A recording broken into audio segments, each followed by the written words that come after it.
Discover how to scale your business to 100 million in 18 years with Eric Malka.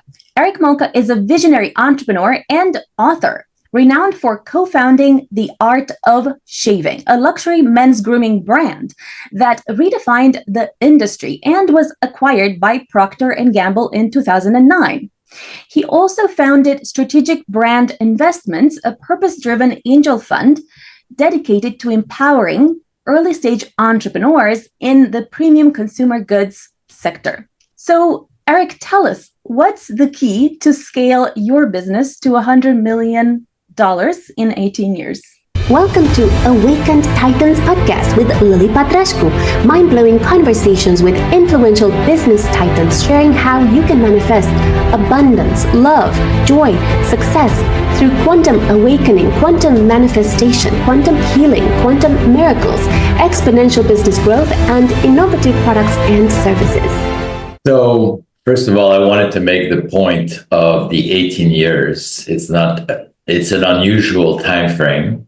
It is the actual time frame it took for us to go from 0 to 100 million, but the core message is that it does take time to really scale a company. What I found in my career through my experience and others is that you can fail pretty fast or you can succeed in the long term. What we find is that companies that try to scale too fast in the early years sometimes really have trouble staying in business. And in my book, I talk about the entire journey that we took from actually arriving to the United States at the age of 17 with no documentation and no money to selling our company, our brand, to a conglomerate 24 years later.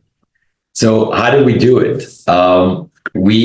We feel that we took advantage of some of the elements that were working against us, some of our weakness, such as having no money to start a business, allowed us to start slowly and to really learn the business and build a foundation before we started scaling. We sold our car in 1996 to open a small shop on the Upper East Side of Manhattan. That was about 200 square feet. That shop did extremely well. And it was still a very, mom and pop operation. I still kept my day job. The shop was generating about $500,000 a year. And within 10 months of opening that shop, we were able to afford opening a store on Madison Avenue and really take a more aggressive approach from the standpoint of the location. We opened the store on Midtown Manhattan in Madison Avenue 10 months after we opened our small, tiny shop on the Upper East Side. And that store was a huge success, generated tremendous amount of profits. And between those two stores, the luck would have it that we were generating almost $750,000 in profits per year within 2 years of opening the business. And that was a huge, huge gift from the universe for us to be able to scale without requiring banks, which would not have given us any money, or having to look for investors, which we were trying to avoid at that time. So I'm sorry. Okay, please continue. Initially, we were just selling other people's products with the two stores, other brands. We didn't have our own brand, but the success of the second store enabled us to develop our own product line, which my wife spearheaded. She became a great formulator in the process and a brand developer. And that really changed the company from being a retailer to becoming a luxury consumer brand. At about the same time, Neiman Marcus came calling. They saw a PR piece on American Airlines and they contacted us. And that really changed the trajectory of our company. Because IP, when you develop your own intellectual property, your own brand, your own proprietary products, the value of your company goes through the roof. Now, with that, all the things I'm mentioning today is how it happened, but we're reverse engineering it now, looking back on it. But originally, we were just working out of sheer instincts and really not having this incredible strategy. We just went to the next phase and did what we thought was the next evolution of our company. And we were very young. My wife and I, we were in our early 20s and late 20s for me. So we didn't have that much business experience. We had some, but not a whole lot.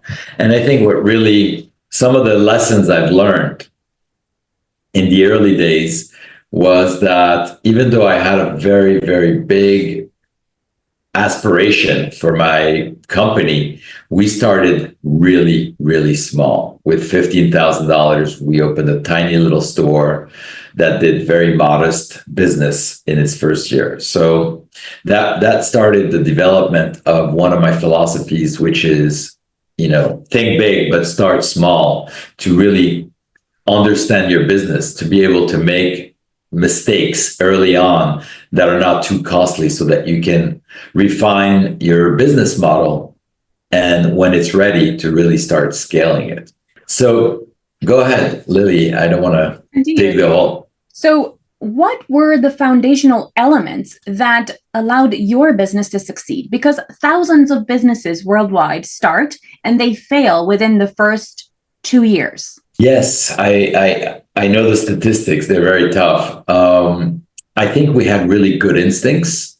We stumbled on a category that didn't exist in New York, to open a store dedicated to luxury shaving on the Upper East Side of Manhattan, and throughout the United States in 1996 did not exist. It existed in London and other European countries, but that was very innovative. And I think the way we executed on the idea, which is another one of my philosophies, the idea can be simple, but it's really the execution that is the big piece of success. Apple makes computers, but that's not a great idea. But the way they make it, the way they execute their brand is like nothing we've ever seen.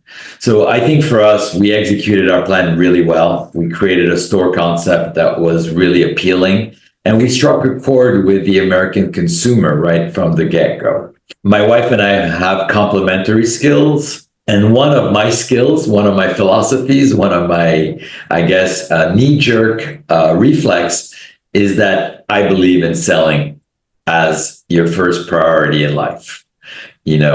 All I cared about was generating revenue from day one. I wasn't worried about everything the business needed to do. I always kept in my mind forever that we have to do all these things operationally, but selling is the most important task. And when we can afford it, marketing becomes the second most important task. And everything else we do is in support of selling.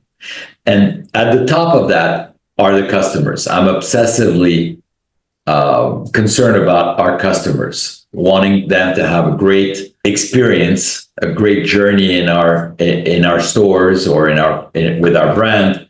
I think those were elements that were really contributed to our success. On my wife's side, she has the creative elements. She made it a beautiful store that was really inviting, created beautiful products, beautiful decor.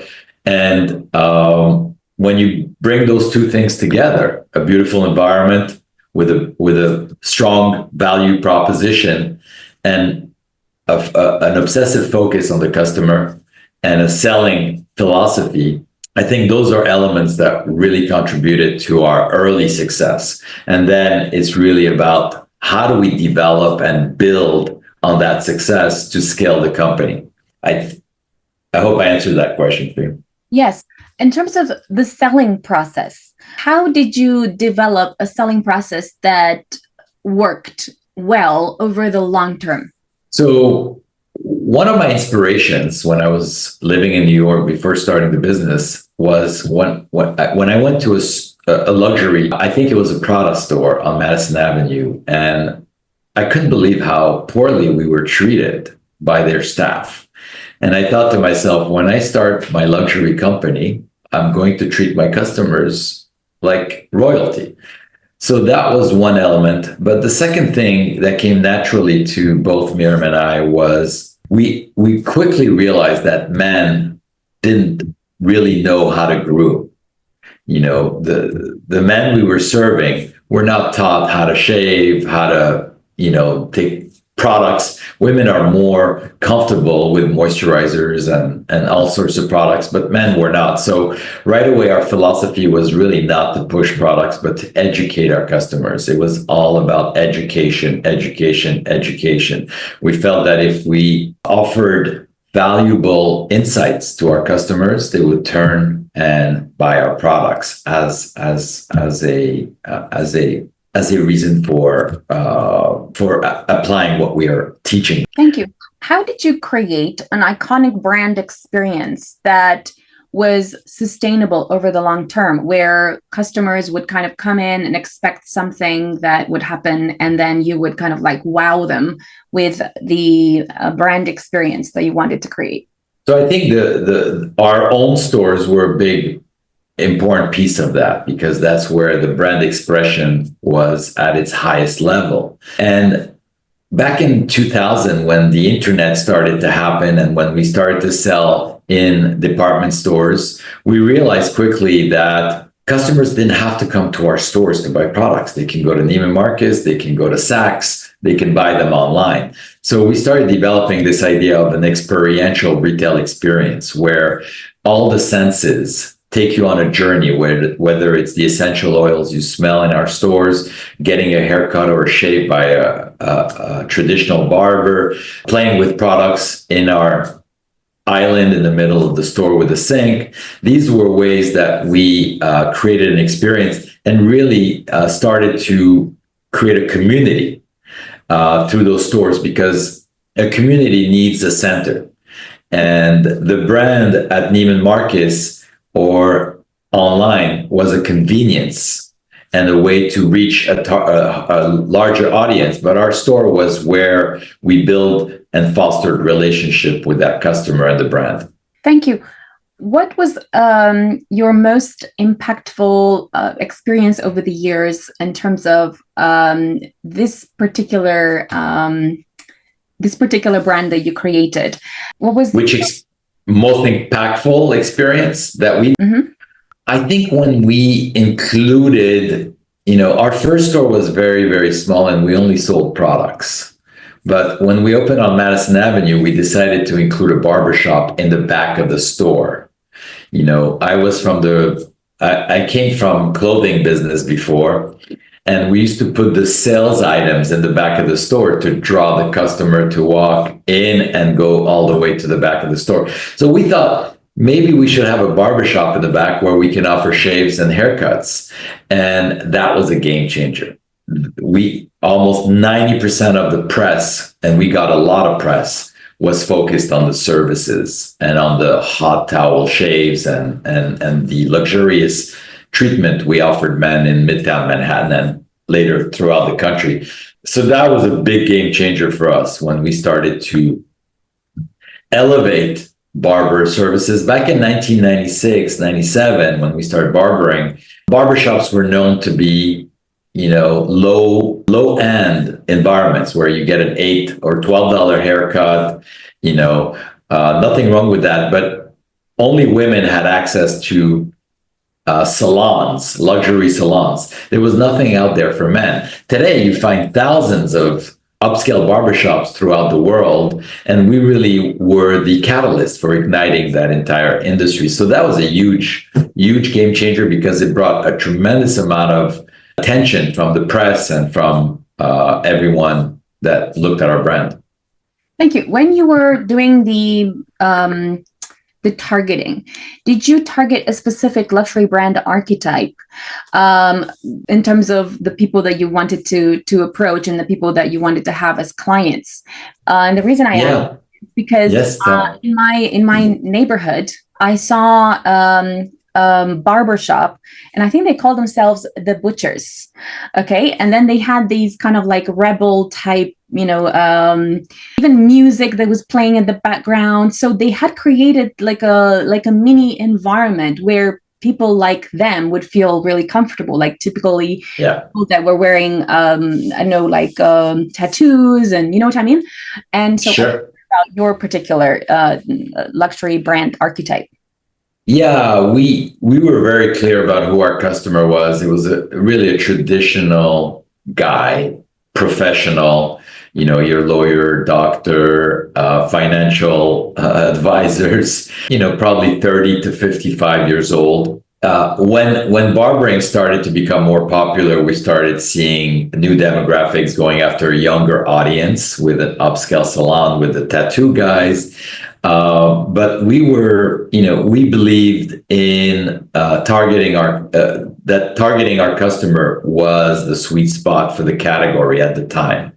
Today, that audience has gotten older, and we see the next generation of men really grooming more comfortably than they used to back in our days. We used to say we gave men permission to groom at the Art of Shaving because it was such a masculine and traditional environment.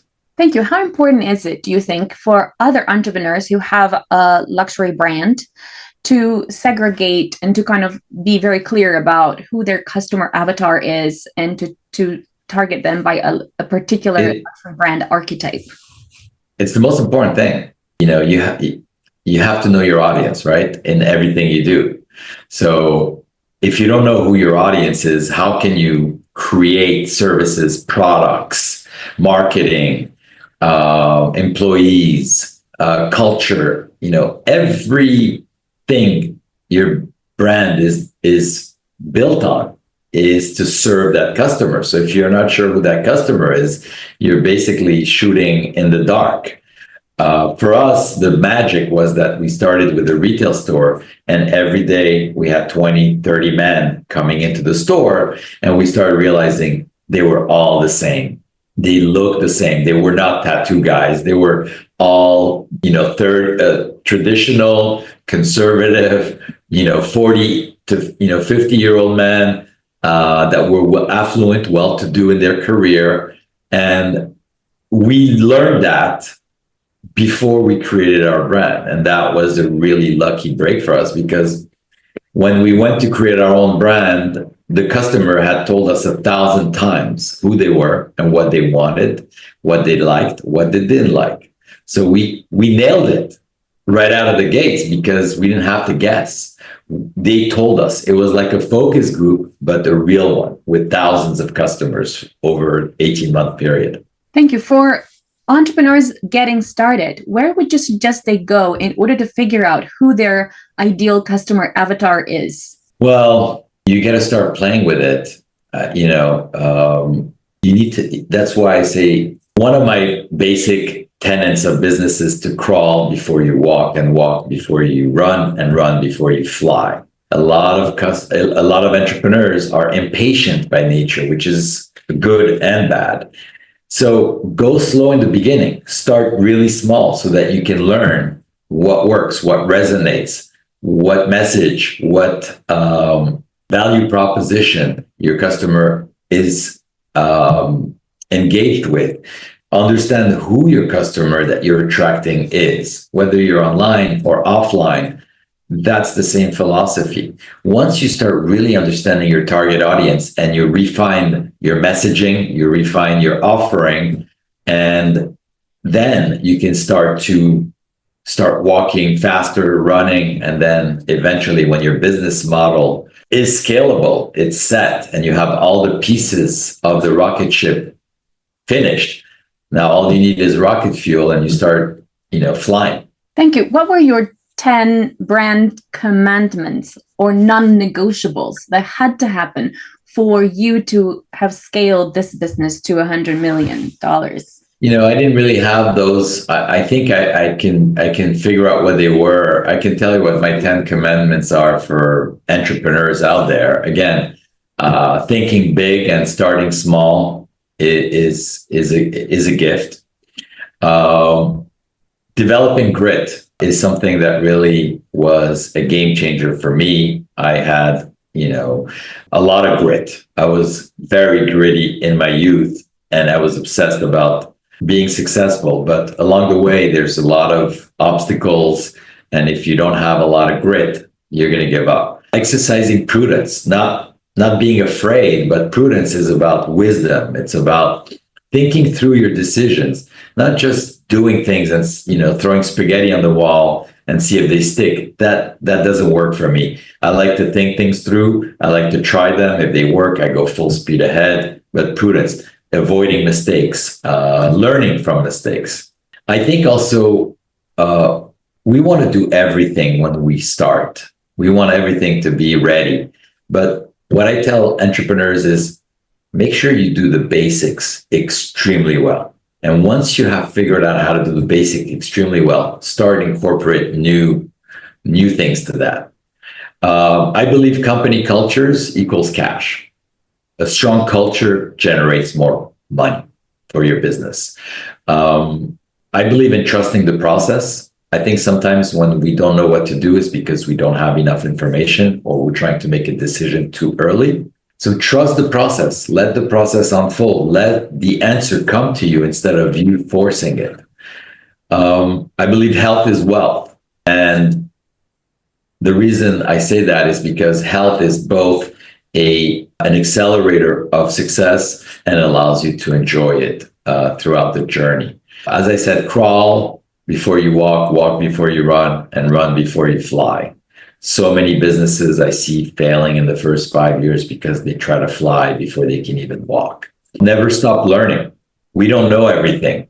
Either learn from people that know what you don't know, or learn it from books or from seminars or school, podcasts, but never stop learning. Your ceiling in your career is directly proportional to what you know. And then finally, my 10th one is the most important, which is that intellectual property is worth a lot more than profits. If you want to really have a big exit, you need to have intellectual property. You have to have a strong brand, proprietary products, patents, technology, anything that's of huge value to the acquirer. Thank you. What were the pillars for creating your iconic brand, and how did that lead onto scaling your business to $100 million? Well, one of the major pillars for us was to use non-toxic ingredients in our products. Our purpose was to really elevate the shaving practice, but also to help men be healthier. And we felt that in the marketplace, a lot of shaving products contain really harmful chemicals. So one of the pillars was to use only natural botanical ingredients and essential oils. And to us, that was a huge differentiator. Even though we didn't market it too much because men didn't care, they felt it, they smelt it, they came back and became obsessed with buying the products. That was a huge pillar. The second pillar, we wanted to have our products look like our customers. So we created colors. So we created stripes on our boxes that looked like the suits and the shirts that the men were wearing coming into our stores, in blue, in burgundy, in black and gray, in yellow and mustard. And we wanted to have also differentiation in different skin type with different colors, because sometimes the men came back and said, I don't remember the one I bought, but it was a red box or it was a yellow box. So we really catered all of our efforts on knowing that customer. And then quality was extremely important to us. Customer service, as I said, was huge. Those were some of the pillars of our brand. And also being an expert in one category instead of being nothing in many categories. We wanted to be the expert of shaving. And that was a huge strategic element that helped us to win by being recognized as the best in this category. And it's a huge category. Everybody shaves, right? And nobody was really paying attention to the affluent consumer. So that's how we did it. Thank you. There are a lot of luxury products, and yet they don't all sell, at least not huge amounts. So I wonder, what do you feel was the difference that allowed you to scale this business to 100 million? Well, again, probably execution. Creating a men's brand is not a novel idea, but how you create it, how you present it, how you market it, how you package it.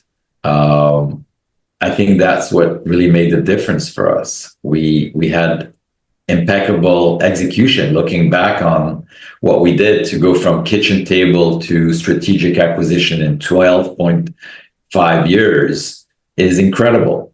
So we were executing really, really, really strongly.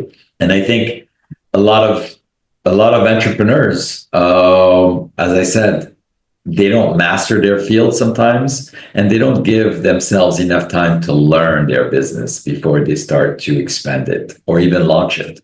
Thank you. What were the most impactful sales and marketing campaigns that led you to scale your business to $100 million? So, the first one was 6 months when, after opening our first store, we invited a barber from England, from one of the brands we sold, and we asked him if he would do some shaves in our store. We would invite some customers, and he would do a shaves. So he agreed to come for one day. And we sent out 400 postcards. We had 400 addresses in our database after 6 months. And we received 100 phone calls for appointments. And we asked him to do a 3-day event in our store, which was tiny. And he accepted. That postcard ended up in the hands of a publicist who helped us get a lot of media like CNN and magazines. And most importantly, we had a 2-page article in the New York Times in '97 because of that event. And we went from selling $10,000 a month to selling $10,000 a day after the article came out on Sunday, March 23rd, '97. So that told us two things that we did for the rest of the company's life. Barber services is a huge way to promote brand awareness. And PR is our marketing Strong point. strategy. Yeah. And we had almost 8,000 media mentions about the art of shaving over a 10-year period because of that. So we always had a PR firm, and we were always going heavy on PR. Actually, we were acquired by Gillette because of our PR firm, and their PR firm started talking about how we can collaborate. So PR became we couldn't afford to do advertising and billboards and television. So PR was a way for us to get a lot of publicity in those days with not a huge cost associated with it. Thank you. Tell us where entrepreneurs can find you and your book. So ericmalka.com or strategicbrandinvestments.com. You can find it on Amazon, as well as barnesandnobles.com and other places online. Follow us for more interviews with world's most influential business titans, providing you with the insights to awaken to your full potential, so you can get paid to be yourself, find true happiness, and manifest anything you desire.